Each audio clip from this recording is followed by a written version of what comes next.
നമസ്കാരം.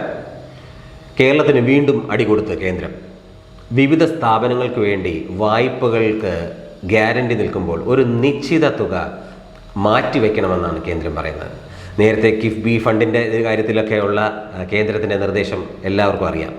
കാരണം ഈ കടമെടുപ്പ് പരിധി, അപ്പോൾ ഈ പുതിയ കേന്ദ്ര നിർദ്ദേശം കാരണം 600 കോടിയുടെ ബാധ്യതയാണ് കേരളത്തിന് വരാൻ പോകുന്നത്.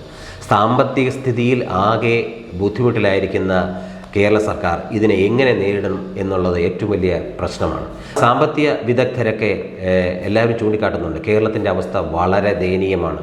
സർക്കാർ ജീവനക്കാർക്ക് ശമ്പളം പോലും കൊടുക്കാൻ നിവൃത്തിയില്ല, പെൻഷൻകാർക്ക് പെൻഷൻ കൊടുക്കാൻ നിവൃത്തിയില്ല. അങ്ങനെ ഇരിക്കുമ്പോഴാണ് കേന്ദ്രത്തിൻ്റെ പുതിയ ഇരുട്ടടി. സംസ്ഥാനത്തിൻ്റെ ധനവിനിയോഗം അതിൻ്റെ എല്ലാ സീമകളും ലംഘിച്ചാണ് പോകുന്നത്. ഇവിടെ 4ാം വാർഷികത്തിന് 100 കോടി 120 കോടിയൊക്കെ നീക്കി വച്ചിരിക്കുമ്പോൾ ഇവിടെ മറ്റുള്ള തനത് ഫണ്ടിൽ നിന്ന് വകമാറ്റി ചെലവഴിക്കുക. ഇപ്പോൾ വേൾഡ് ബാങ്ക് തന്നെ മറ്റൊരു വേൾഡ് ബാങ്ക് നിർദ്ദേശിച്ചിരുന്ന വിനിയോഗിക്കേണ്ട തുകയും മാറ്റി ചെലവഴിച്ചിരിക്കുകയാണ്. എല്ലായിടത്തും ഫണ്ട് വകമാറ്റി ചെലവഴിക്കുന്നു. അപ്പോൾ കേന്ദ്രത്തിന് കൃത്യമായ ഒരു പ്ലാനിങ്ങോടുകൂടി കേരളത്തിന് നിർദ്ദേശം നൽകിയിരിക്കുന്നു.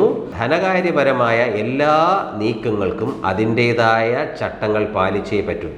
കേന്ദ്ര ധനമന്ത്രി എന്ന് പറയുന്ന നിർമ്മല സീതാരാമൻ നമുക്കെല്ലാം അറിയാം. കൃത്യമായി റെസ്ട്രിക്ഷൻസുകളും അല്ലെങ്കിൽ കൃത്യമായ നിബന്ധനകളെല്ലാം പാലിച്ചുകൊണ്ട് അച്ചടക്കമുള്ള ഒരു കേന്ദ്രമന്ത്രിയാണ്. കേരളത്തിനെ പോലെ ഇവിടുത്തെ സാമ്പത്തിക സ്ഥിതിയും പ്രശ്നങ്ങളൊക്കെ എല്ലാവർക്കും അറിയാം. അപ്പോൾ കൃത്യമായി കേന്ദ്രത്തിൻ്റെ മോണിറ്ററിങ് നടക്കുന്നത് സംസ്ഥാനത്തിനെ ആകെ ബാധിക്കുമെന്നുള്ള കാര്യത്തിൽ 100% ഉറപ്പാണ്. ഇതിനെ എങ്ങനെ ഇവർ മാനേജ് ചെയ്യും? കേന്ദ്രത്തിൻ്റെ അവഗണന എന്നുള്ള സ്ഥിരം പല്ലവി മതിയാകുമോ? കൃത്യമായൊരു ഡിസിപ്ലിൻ ധനകാര്യ മാർഗത്തിൽ നിലപാട് തുടർന്നില്ലെങ്കിൽ ഇനി കേരളത്തിൻ്റെ അവസ്ഥ എന്തായിരിക്കും? എല്ലാവർക്കും ആശങ്കയുണ്ട് ഈ കാര്യത്തിൽ. കാരണം കേരളത്തിൻ്റെ നിലപാട് ഒരു ഡിസിപ്ലിനുമില്ലാതെ ഇങ്ങനെ പോയാൽ എന്തായിരിക്കും കേരളത്തിൻ്റെ അവസ്ഥ? നമ്മുടെ വികസനത്തിനെ അത് എങ്ങനെ ബാധിക്കും? എല്ലാവരും ഇത് വളരെ ആകാംക്ഷയോടെ നോക്കിക്കാണുകയാണ്.